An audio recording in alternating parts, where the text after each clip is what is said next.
Hello, Gomathy, and welcome to today's show, Radiant Realization with Namrata.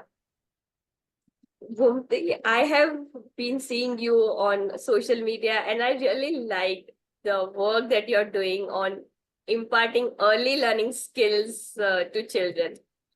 I would say when it comes to early learning skills, these are the most critical days while child is growing up and how they build their cognitive skills, social skills, emotional skills. And these skills, they lay foundation for their lifelong success. And what you are doing is really making it pleasurable experience for kids to learn. And they desire to learn more and not throw tantrums around while they are being taught how to behave certain way or do certain things. So, Gomathy, thank you so much for doing this. And I'm really excited to have you today, where you are going to share with us how you do this and how it makes a pleasurable experience for children. Thank you so much, Namrata, for that kind words, and truly appreciate having me here in your show. And yes, I look forward to having some exciting conversations today. So, Gomathy, to start with, if you can give brief, like what got you excited to pick as your niche, and how has been your experience teaching children and imparting these skills to them? Sure, sure. So I am a reading specialist, and I'm a trained phonics instructor. And all this whole journey started about 7.5 years ago when my child was a very young baby, right? My child is now 10 years, and before even getting into motherhood, right? Even before all this journey started, I was super excited about making a child read, right? Because I've seen my husband is a very avid reader, and I've seen how knowledgeable he is and how he had a very leveled outlook about life, right? Versus somebody who does not have that, right? And when I see people around me, I see that well-read people have a different way of looking at life and outlook, and they are very leveled people. So I said, this is how I will want to raise a child when I have a child at some point. And I, just to give you a background, I did my engineering in India, went to America to do my master's degree. And I lived in America for about 11 years, right? And London, America, and Canada. And while I did all that, I was exposed to the way of how children were reading so fluently in countries outside of India, abroad. And while I was looking at that, I was thinking, why are children in my own country not able to do this, right? Because we see Indra Anui, Sundar Pichai, all of these CEOs and great leaders coming out. But we know we are innately very intelligent race of people. So, what if this knowledge, if the joy of learning was given to them at a very early age? So, that was that thought I had when I was in America, right? Because my university shared campus with a primary school, and I used to see children going so happily versus no bags, no heavy backpacks that they carried and all that. So it's like I wanted the same thing for my country, for my children. So this thought was there with me all along, always. And after living for about a decade outside of India, we wanted to come back because this is where my heart is, right? I always wanted to live here and have my children raised here. And so we came back to India, and then motherhood happened. And from the time my child, in fact, when I was still carrying my child, when he was in my womb, I used to listen to a lot of stories, lots of shlokas and things like that. Without knowing at that time, I didn't know the Garbha Samskara and all that, but innately we did that. And I saw that when my child was born, the very first day he was born, he was like crying and all that. And when I sang those songs that I used to listen to when he was in my womb, he calmed down. And then I was like, this is all working, right? I've seen this in stories like Abhimanyu and all these stories of Prahlada listening in their mother's womb. But then I saw that happening right in front of my eyes with my own child. And I said, okay, so this is working. So let me give that knowledge to him right from the get-go, right? So even when he was only a week old, when I was giving him, feeding him or tummy time, burp time, I used to sing songs, rhymes, and read stories for him. Literally have books and read stories for him. So that's where the whole journey started. And when I saw that happening for my child, when I saw that when I was reading a lot, by about 3.5, 4 years, he was able to read all by himself. And he started to read a lot of books around him. And he would tell about planets and about dinosaurs, about this and that even sometimes I don't know, right? And he used to have a very informed conversation with an adult. And I said, whatever I am seeing, this joy of parenting, right? As at the end of the day, as a mother, you want your child to blossom, bloom with all that knowledge, and seek that knowledge with pleasure, without thinking studying is something that they don't really like to do, right? They hate, and you have to do a lot of pressure, bring them to reading books and doing their homework, as opposed to they voluntarily doing it, they enjoying the process of it. I said more and more children need to do this. More and more children need to go through this journey of having education in a joyful manner, right? And that is where this all started, right? And when my child was only 3 years old, 2, 3 years old, I remember still carrying a carrier. I used to seat him. Me and my husband used to travel a lot at that time. Me and my child, we used to hop between these storytelling sessions, listening to stories. So that's how the journey started. But then slowly he started to transition from listening to stories to start to read books. And I said, and he was able to do that when he was only 3.5, 3.5 years, I mean, 3.7 years and things like that. And I said, when child is able to do that at 3 years and 4 years, why can't we tap that knowledge for them at an early age? So that's how my love for early education, early childhood education came into play.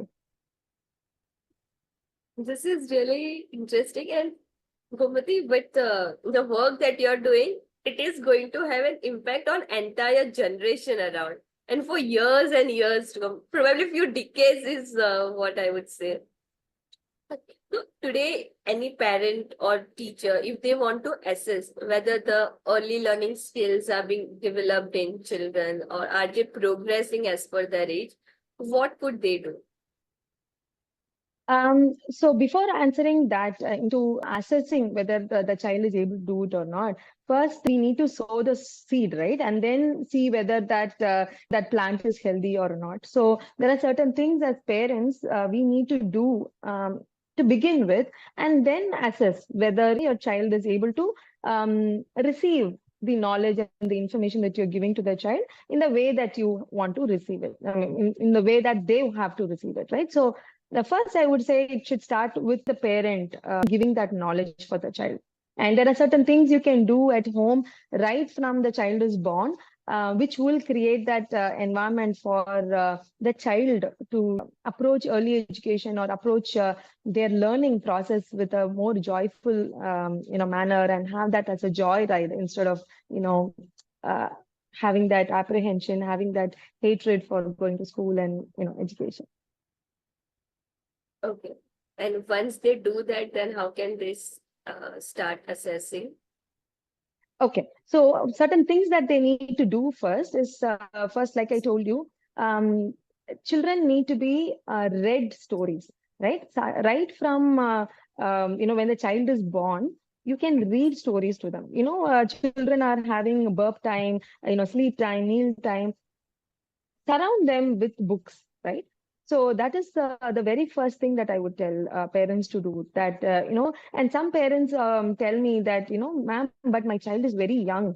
They won't understand what I'm reading, or my child will not. He's super hyperactive. A 2-year-old toddler is supposed to be hyperactive. If he's not super active, then there is a problem, right? But sometimes parents quote that as a problem, that my child is super hyperactive. He will not sit in one place. So how do you expect me to read to the child? My answer to that is two things, right? One, when you read occasionally, like when you read to them as a task, as a chore, then that becomes a problem. So you read, you lead by example. So you read in front of them, right? You read your own stories. If you are a reader, if you carry a book or two with you to read, some self-development books and things like that, very good.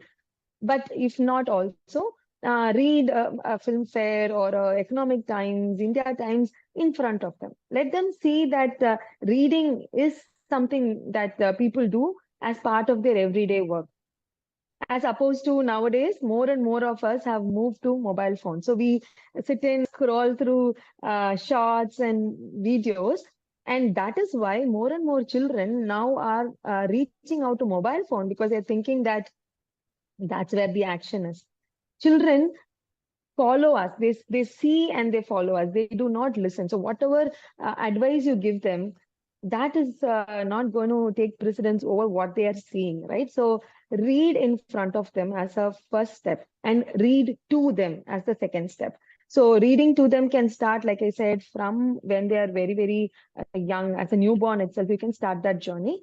And even if your child is not sitting in a place and listening, not to worry. You read any which ways, because children are actively listening. We all must have seen that 2 year, 3 year old in front of them. In their presence, we have some conversation, thinking that they are not listening. But somewhere, someday, they would reiterate that for us, or they would get us into trouble reiterating that to another adult. So children are actively listening. Their listening skills, so children's antennas are always open, and that is why we say that create a literacy rich environment around them, be it in the form of listening skills, or visually surround their environment with books and you know toys that are open-ended toys, right? um, i'm a I'm a very I'm very against children having these toys that have makes loud sound and then lights blinking. All that is detrimental to the child's development. So replace them with open-ended toys like a Lego or blocks. Like a 1.5, 2 year old can have those wooden blocks that they can build with, tangrams that they can play with, or just throw a bunch of beads and a thread so that they can thread those beads. So whatever will innately bring their curiosity into play and make them sit for a longer time. So slowly, when you start doing all this, and then when you read to them, they're going to be naturally wanting to come and sit with you, right? So these are some of the things that we can start to do at home. So when you're doing research shows that when you are reading to your child, right, reading to your child, the child is listening to a lot of vocabulary, and such a child will be able to pick up reading much faster. And such a child, when they reach school going years like grade 1, 2, and 3, they are in the top 10% in the classroom, right? And that's because of the vocabulary, the words that they have listened to all their growing years, in their toddler years. So take advantage of that as parents, and another thing that I tell is that a child's brain is like a sponge, right? 90% of your child's brain has developed by the time they've reached 5 years, right? And so, whatever you can do to make that brain wire and fire all those neural connections, take advantage of that. And but at the same time, ensure that you don't overdo it. I see a lot of parents thinking that my child has to win the Guinness record, and so putting the child into a lot of pressure situation right at the early age, to want to prove themselves, want to win something. It should not be to that extent of pushing, but it should be a gentle parenting where you are exposing them to all kinds of knowledge around them. Gomathy, while parents are doing all these things for their children, what challenges they usually face while in bringing a new activity to them or making them read? Because when they go to play school, or when they even go to lower KG, upper KG, they see that friends talking about games, they're talking about mobile. So you'll have to pull them from what they see in the outside world to what you want them to see. So I'll approach this in two ways, right? First, we'll talk about the challenges that children face versus challenges that parents face, and how you can set some rules and boundaries around that, right? First, when it comes to challenges that children face, children are living in an environment where there is over stimulation around them, right? There is so much of buzz of digital, be it TV or mobile phones. Parents to quite honestly speaking, how many of us parents spend a gadget free time with our children, right? Even when we are putting them to sleep, even when we are feeding them, there is some gadget that's happening, right? So it is very important for parents to ensure that you give your child at least 1 hour or 2 hours. I mean, I would suggest 2 to 3 hours when they are very young, right? From 1 year to about 3, 4 years, give them about 2 to 3 hours of undivided attention, because children are seeking attention, and when they know that they have that attention from their parents, then they are more calmed down. So their first challenge is that overstimulated environment, and their constant um, cry for attention. They want that attention from parents, right? The second challenge that I face is parents sometimes are not aware. All of us want the best for our children, right? So we go that extra mile, right? Some parents I've seen in my community um, playing a YouTube video of rhymes of ABCD, thinking that it is going to help the child learn ABCD when they are only 7 months, 8 months old. And they want them to learn all these rhymes when they're only 1 year old before going to school, etc. Right? Thinking that this is going to help the child, but it is actually detrimental for the child.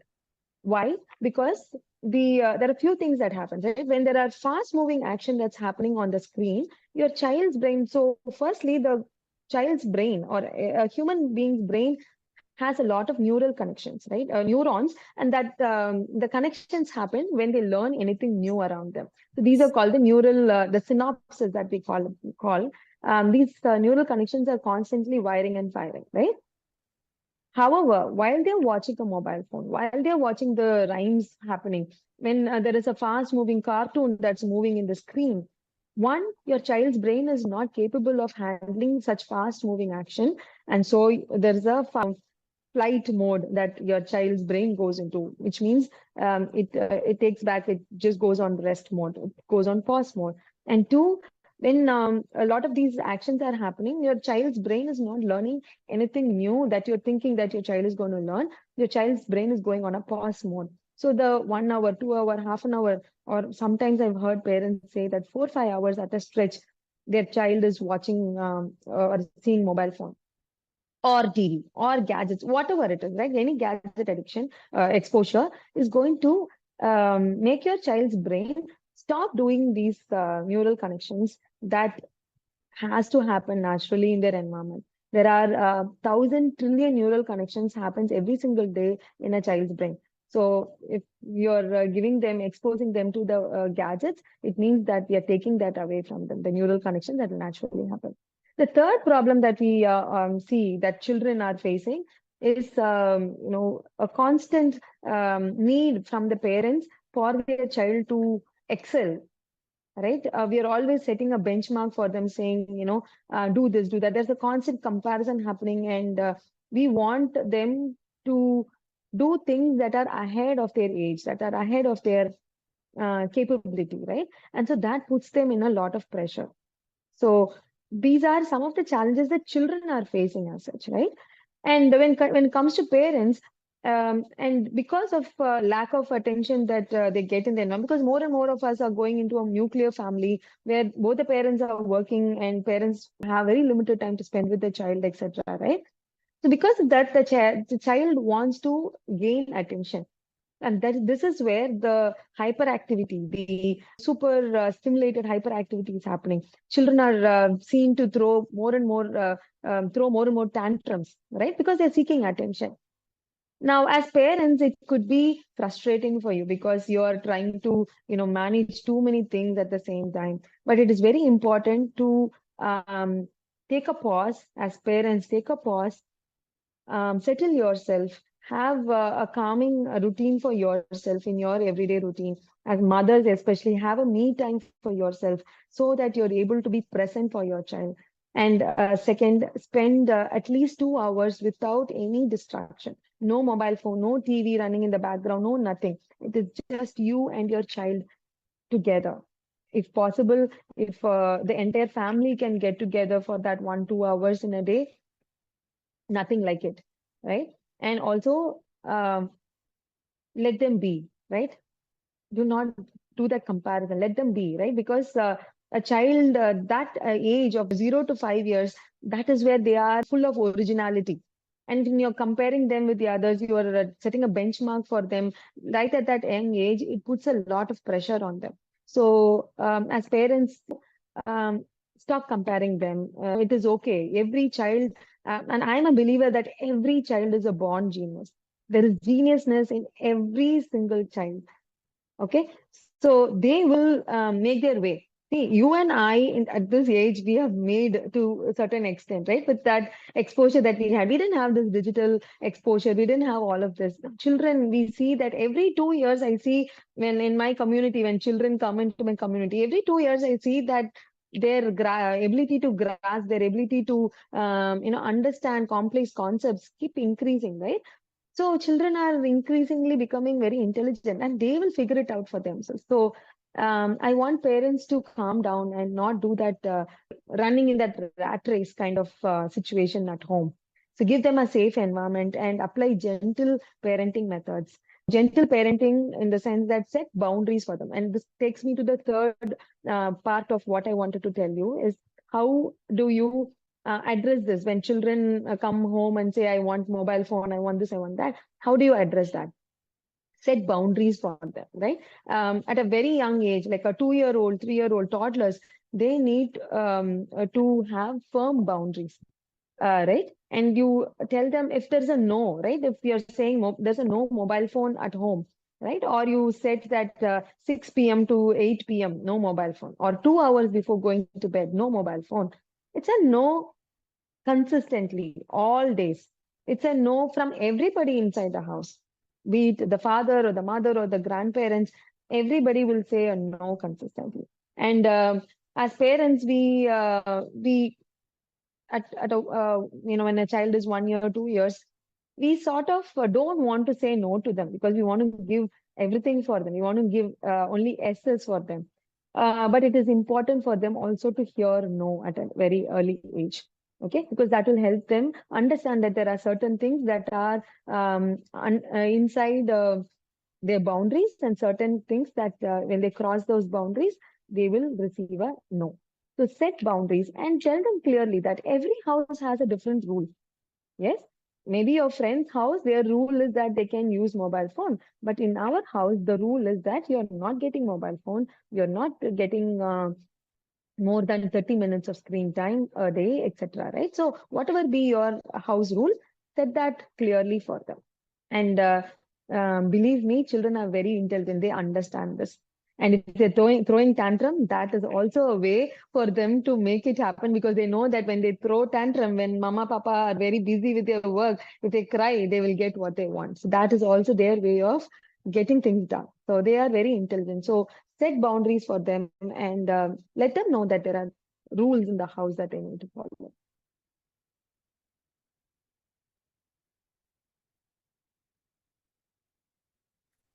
After establishing a base structure, what they can do, what they cannot do. Now, how can you start introducing words and numbers to them or make them interested in the type of knowledge that parents want child to absorb? Okay, cool. So the first thing, like I told you earlier, the first thing to do is read to them.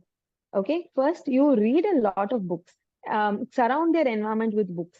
In fact, they say that for every age of the child, if your child is a 1 year old, you should have 100 books. For every age of the child, you should have 100 books for your child, right? So, or exposure or access to 100 books, right? For every child's age. So if your child is 2 year old, have access to 200 books at any given point in time. So that's the kind of or the volume of books that you want to surround them with, right? Now, it could be very challenging for parents to buy so many books. So get a library membership, find a library in your city that you could be part of, get a library membership, or you can resort to pre-loved books or have a community, build a small book club in your community of, with your child's friends that they go to play with in the park or in your apartment complex where you have children playing of the same age. Try and build a small book club where you can exchange books for children. So every week you can exchange books, right? So the underlying point is that reading, is the only way that they are going to A, get that knowledge that they want, B, have a more calm down approach to life, right? They are not the hyperactivity that you see in children, all that is going to calm down. More and more children are lacking focus and concentration these days, right? Because of the digital distraction and all the distraction having around them. Reading is going to bring them that focus and concentration, right? So read a lot to your child. From the time they are born until 2 years, you read to them every single day. Have a routine. Say that every day I will read 30 minutes for my child, right? And preferably have bedtime routine of reading. Preferably have a bedtime story that you will read to your child. Well, we tell stories. Mothers are the best storytellers, right? They cook up stories for children. So mothers are innately the best storytellers.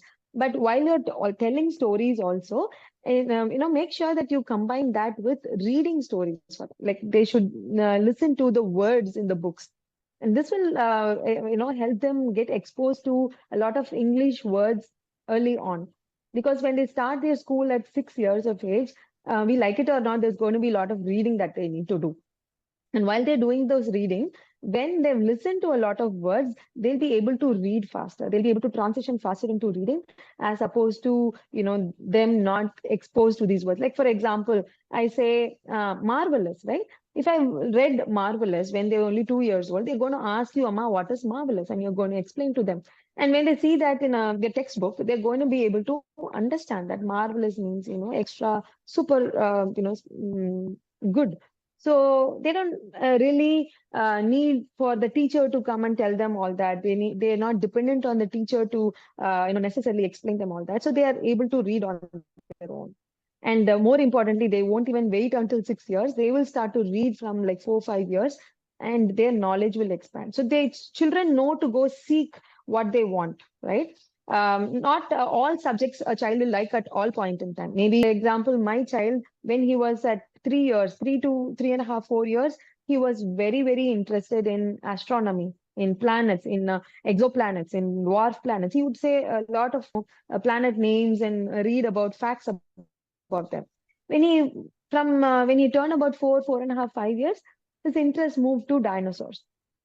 And then he would say, names of 200, 300 different dinosaurs, and their habitat, their eating habit, what timeline they lived, etc. Right? So he naturally moved to that. Then he moved to human anatomy and things like that. Right? So children know to go find knowledge. Only that you have to surround their environment with the books.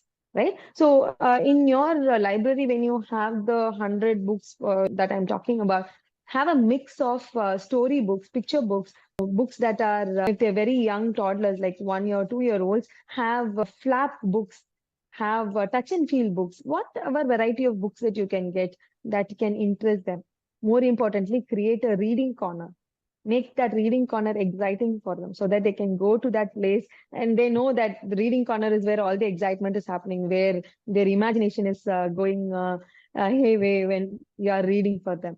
So create that environment, and also have a mix of non-fiction books, like fact books, like about a cow, about a dolphin, so that children learn real life facts about animals and things around that. So that will be a good start. And second thing that I want to tell you is their toy corner, right? Be very, very choosy and conscious about what you put in their toy shelf. Try to steer away from toys that are visually stimulating or auditory stimulated, like heavy sound. There are toys that do drums automatically when you put a battery. A simple rule of thumb is anything that runs on battery, just remove it from your child's toy corner, because two things will happen because of that. One, their brain is overstimulated, and two, they're expecting that action, fast moving action everywhere that they go, right?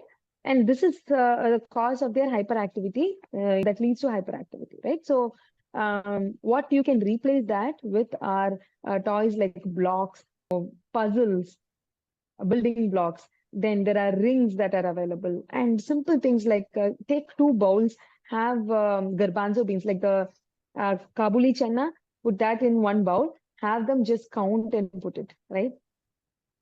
Just take 1, 2, 3 and count and put it, or have some beads, give a string, let them bead it.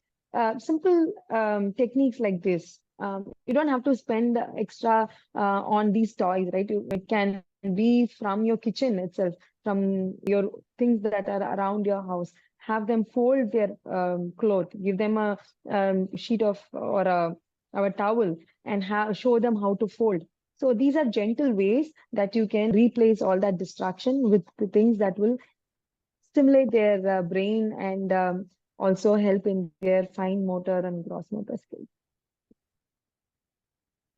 And what would be the role of phonetics in the early development? So once you've started telling them stories, but they'll have to read and they'll have to pronounce those vocabulary correctly. So in those areas, what is the role of phonetics? Okay. So, phonetics, phonemic awareness is the first thing that a child needs to be aware of before we come to phonetics, right? Phonemic awareness is the child's ability to recognize rhyming words. Like if you tell them cat and tell them what are the things around you that rhymes with cat, they should be able to say mat, hat, fat, and all that, right? So that is the first step. That's one kind of understanding or checking if your child has that phonemic awareness. The other way is to ask them to tell cat, cow, bat, and then tell them which one of them is an odd man out. The child should be able to say that k, but then the bat is the odd man out. So they should be able to say that. And if you tell them clap, there's another very important activity you can do with your child is clap it out, right? So there are 3 letters in a word, k and t. So make them clap it out when they hear sounds, different sounds, right? So k is one sound, a is another sound, t is another sound. So ask them to clap it out. And first you show them how to clap it out and see if they're able to clap it out when you tell them a new word. So these are some of the ways to see if your child is phonemically aware. The phonemic awareness for a child is getting developed right from when they are born because they're listening to things around them. Yes, we call it the LSRW skills. They are listening right from when they are born. So that awareness is naturally in them. But by the time they are 2.5 years old, approaching 3 years, you will be able to test whether they are able to have that phonemic awareness. When your child is ready with the phonemic awareness, then is when they are ready for a formal phonetic or phonics kind of instructions for them, right? A child is ready to read at 3 years. Before that, you expose them to the listening around them. Do not make them write or over simulate them with all this until they are 3 years. After 3 years is when they are ready to read. So then you can then expose them to these sounds, right? You can then show them, like for example, this is a card that I give for my members when they join my community, right? So you show them cards like this and tell them E and all that, right? So every letter makes different sounds. There are 26 alphabets, letters in the alphabet, but there are more than I teach children about 120 different sounds. There are Jolly Phonics teaches 42 different sounds. So there are sounds that you can teach for your child, but slowly and steadily take it, right? So take a group of sounds at a time.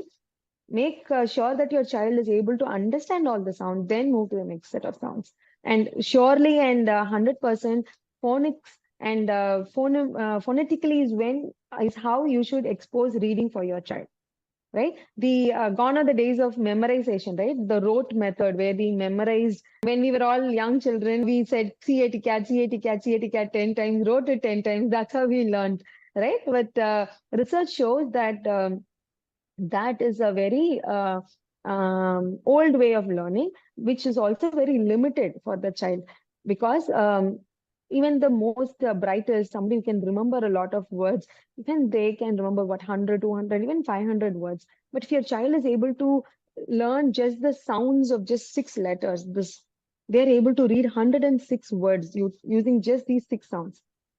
And imagine when you're teaching them 120 sounds, they're able to read millions of words, right? There are certain rules you have to teach them, etc. But don't worry about those rules. Don't overcomplicate it when you begin.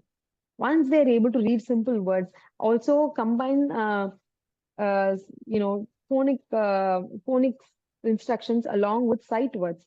Sight words have to be taught to them early on because sight words form 80% of a written text, right? So when they're able to read sight words on their own, recognize sight words on their own, their confidence goes up, right? Oftentimes children are not able to sit and read because that is something that they fear. They are not feeling confident about it. So, as parents, we have to see how we can instill that confidence in them early on so that they naturally show that desire to come and sit and read with you and naturally want to pick a book and read, right? So, these are some of the things that you could do to expose them to, phonics. Start with phonemic awareness first, and then phonemic awareness is all dependent on their listening skills. And there are a lot of activities you can do at home to also instill that, and then move to phonics instructions. And a child is ready to read at 3 years. So don't make them read before that and make it difficult for them before that. And how does storytelling help in building literacy awareness in children? Because these days you hear a lot about storytelling, connecting with people through stories. And how can we connect with children and how does it help them?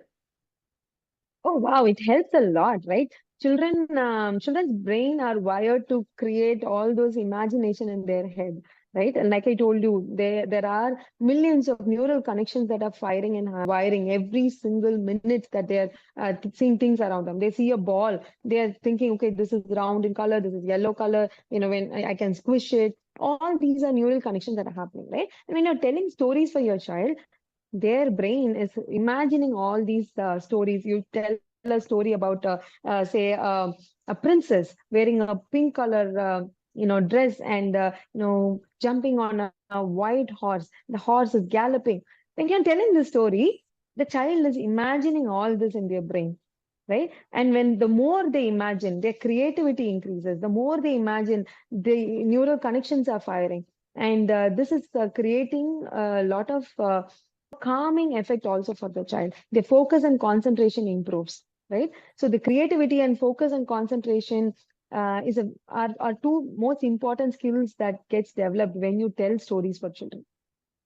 And story and telling stories is the like the bait to get them to read, right? Because when you're telling stories and then you're reading to them, they're like, oh, these are interesting stories. Now why should I wait for my mama papa to come and read stories? I want to be able to read all these stories myself, right?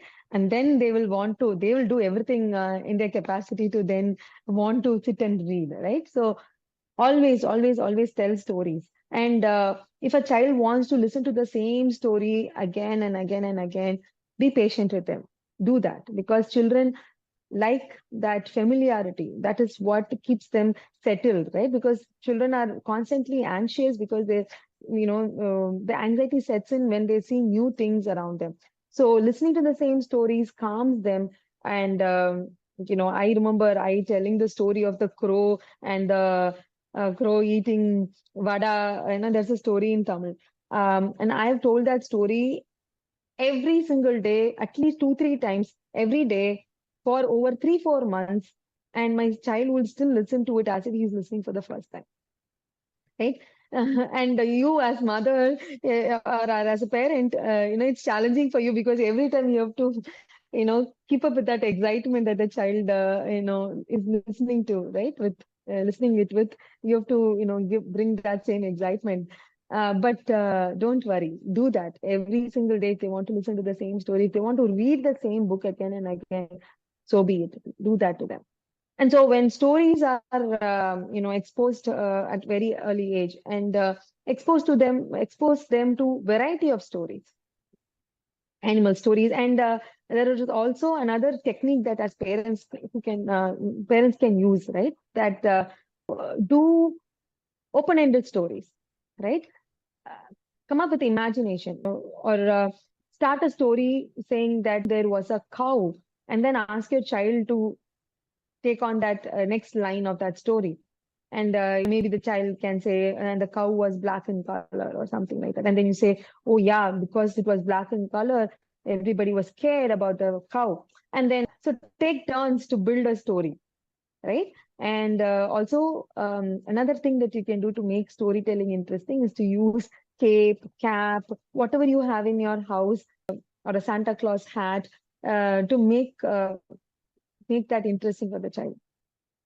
So then, after you've told the stories, then your child wants to then transition to reading. Reading becomes the transition from storytelling to reading becomes easier when you fill your child's environment with stories. I really like this idea of taking turns and building story. This is going to keep them more excited. So what can they say? How can they build story? This is really Yes, interesting. and in fact, they also want to contribute to that story. And number two, their imagination is also going wild, right? And so it helps in their imagination. And you don't have to worry about constructing a story. Like oftentimes, mothers tell me that, ma'am, but I'm running out of stories. What can I do? Right? So this will every day you come up with new stories that are made up, and that's very special just for you and your child, right? My child is 10 years now. Even today, we tell these stories. We build stories at bedtime. So this is a very good opportunity to bond with your child. The parent-child bonding, nothing like it than a good story at bedtime. So yeah, keep at it. Keep doing that by all means. So, Gomathy, this is like storytelling is one of the activity that parent can take up to build bonding with child. What other fun activities would you recommend a parents to do on a regular basis that will help in building vocabulary, learning skills, or in a holistic development of early childhood in their children's? Okay. There are multiple activities that parents can do to build vocabulary. The most basic and the simplest of things is to read to them, right?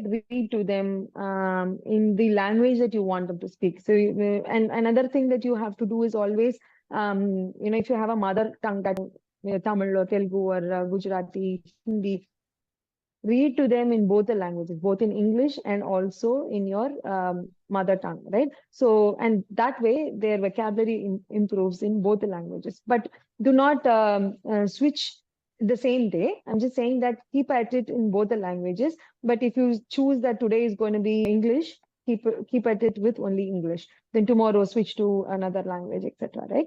So the more languages you expose them to by the time they are 2 years of age, they have the inclination towards learning the language, right? So expose them to books, reading. The other thing you can do is point at things around them and spell those words in, like, say, cat, mat, bat, hat, cap.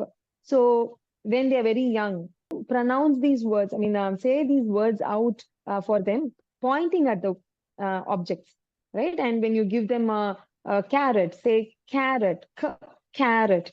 So you can also use the starting sound, break it, and then point at words and point at things and tell out the name of the object, right?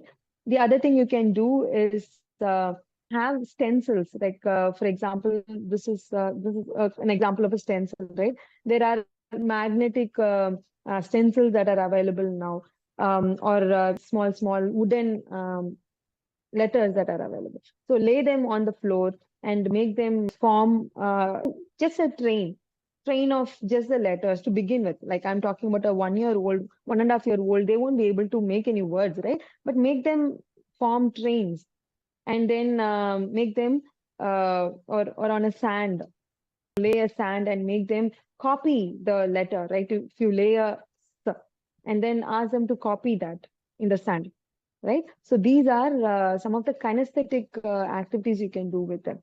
And slowly, then when they are about 2.5, 3 year old, then you can combine these letters and tell them that these letters form meaningful words, right? So first they need to understand that these are letters. Letters make sounds.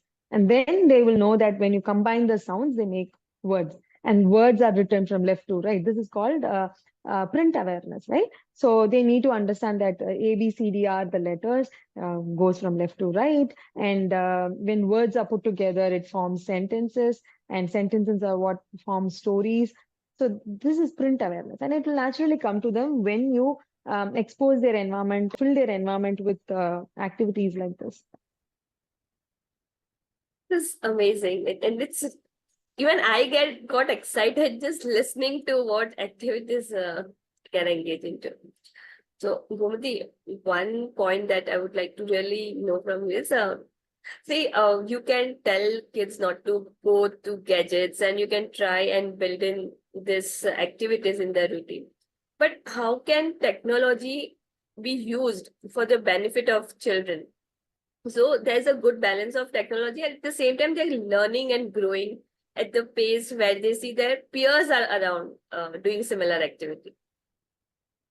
Yes, yes, that's a very good question, Namrata, because we like it or not, our children are, in the digital era. They are, being raised in a digital era. So if you deprive them of, the technology, it's also going to be, giving them that disadvantage in their life when they grow up, right? So it is very important for them to understand that technology can be used in, in a good manner, right? Some of the ways where you can use technology is the very first thing that I would tell you is number one, set rules around how much exposure that you need to have for them, right? A newborn to 2-year-old, you don't have to give them any screen, I mean, any visual exposure, but you can fill their environment with a lot of audio books. So play a lot of audio books for them, right? In even at bedtime, or when they're playing, when they're just around, when you are in a meeting, when you are not able to be with them, when you're driving a car, in the car, expose them to stories, right? Let them listen to a lot of audiobooks. So that is the first 0 to 2 years. From 2 to 6 years, you can give them about 30 minutes of screen time. Do not give them more than that. And even the 30 minutes, you have to break it into a 10-minute window at a time, right? So that means that don't deprive them of screen time totally. You can tell them, okay, you can listen to 10 minutes of Cocomelon, or 10 minutes of Tom and Jerry, or 10 minutes of Rhyme in TV, right? And preferably do it in a bigger screen, so that their eyesight and their attention is not distracted, right? So when you do it in a larger screen and make them sit in a designated couch or designated area, and then expose them to the gadget. The other thing is, do not combine gadget to eating time or their calming time or to get things done. Do not give them a bribe saying that, okay, if you only if you behaved well, if you behaved well, I'm going to give you 30 minutes of screen time. Don't associate good behavior with gadgets. Okay. This I'm saying from 2 to 6 years. Until 6 years, they don't understand limitations and how much is good, and the cause and effect, all that they don't understand. So until 6 years, do not associate screen time to their good behavior or as a reward system. Okay. Make it also that 10 minutes means 10 minutes. And warn them 2 minutes before the time is ending, right? So that they are prepared in their mind. Because when they say at 10 minutes, if it is done, you're saying 10 minutes done, and you take it away, they're going to throw tantrum. So you just say that you have 2 more minutes and prepare mentally to wrap it up. Okay. And so from a child from 6 years to 10 years can be exposed to up to 1 hour of screen time in a day. Again, break it down into 15 to 20 minutes at a time. Any screen exposure over a prolonged period of time is detrimental to the child. So ensure that you give enough breaks in between, right? And the other thing that you can do is, even when they're listening to all of this, right, you can resort to things that are very close to the natural environment. Like, instead of giving them a cartoon that is or a chota bean that is super exaggerated, keep their screen exposure to as close to reality as possible. So you can resort to, say, a Discovery Channel documentary in a Discovery Channel, or a Earth video in a Discovery Channel, BBC videos, which will also help them learn about the habitat of animals and things like that. But also, it's not going to overstimulate them with the rhymes and the cartoon and things like that. Yes. And so make them aware that gadgets and technology is good as long as you use it within the limit that we set for you at home. And the other thing, as parents, I request that you avoid is giving them a mobile phone in the hand and feeding them, right? Two things happens because of that. One, slowly then you will move to a point where mobile phone is a necessary for them to feed food. And two, they will not appreciate the food that they are eating. And they will not be able to also tell when they are full, because they are not giving attention to the food that is going into their tummy. Right. So never combine eating to mobile phone or screen time exposure. Never use mobile phone as a means to calm them down or make them behave well. I've seen parents when they go out to a social gathering, the child is always nagging. So they're like, okay, yeah, here, take the mobile phone, watch whatever you want, so that I am having my me time, right? Or when you have a long day at work, you come back home, you want that me time, you give them the mobile phone so that you can take rest. Avoid doing all of that, and give a well-informed, take a well-informed decision at home, have some certain rules around technology, and use it wisely, because the technology, when used wisely, is going to be so much of help for your child. Mhm. So thank you, Gomathy. I really loved this conversation. So small habits, small activities that we pick up from our kitchen, and that can really blossom child's younger years. Probably, I think it's lost today in this world of gadget. Because if I go back to my childhood, I really remember my mom teaching me weeding and pulling out kitchen utensils and telling me to arrange. So that is an amazing skill. Probably she did it just to keep me engaged, but it was helping me in my early years. No, absolutely. These activities, right? They help them in judgment. They help them in fine motor, gross motor skills. You know, when you give them a bunch of plates scattered, and then you ask them to arrange, they are checking which one is the largest, and then they're arranging from largest to smallest. So that is their brain doing that mathematics. Right? It's everything around us. You don't have to go anywhere far away to get these items. Expensive toys required. Everything that you have in your house around you, you can engage your child with, right? And you were talking about small things, right? Parenting is about these small little changes and small little habits that we give for our children. This We have made it so complicated, right? With a lot of parenting lessons happening around us, we make it complicated. We think that, okay, this parenting is something that I'm not aware of, and we overcomplicate it. The other thing is also that we take our parenting lessons or inspiration from our mothers and grandparents, thinking that that was the right way to go, because those are the people that we have seen, right? However, you need to also think about what um, ideologies that they gave you, but tweak it to the current time and age, because our children are the alphas and Gen Zs that we are raising them, and they are in the digital era. Something that was big for us when we grew up, it's a simple thing for them. It may not entice them if you did the same thing now. So adjust it to the current time and era, but always use your judgment. I always believe that a mother's intuition is the best guiding light, right? Your intuition as a mother, you will know that whether you're doing the right thing or not for your child.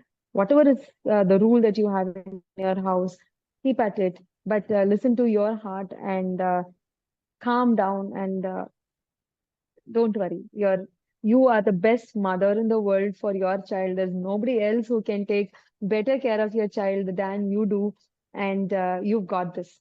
So this is one thing I want to tell mothers, right? That you've got this. Don't exert yourself. Don't be too hard on yourself, because as such there is a lot happening in your life. So make the parenting journey, the motherhood, the fatherhood, make that a pleasurable journey, because your children are growing up much faster in just 10, 12 years. They're not going to want to cuddle you, hug you, want a kiss from you, etc. So when it is there, enjoy that, spend time with them, commit to having at least 2 to 3 hours of no gadget time at home with your children. So enjoy the simple pleasures of life. Just take a sip of coffee in a balcony, or take a simple walk in the garden. Simple things. Simple things is what makes life enjoyable, right? Mhm. So, Gomti, one thing that really touched me, and you were saying like listen to your intuition, like a mother should listen to their intuition.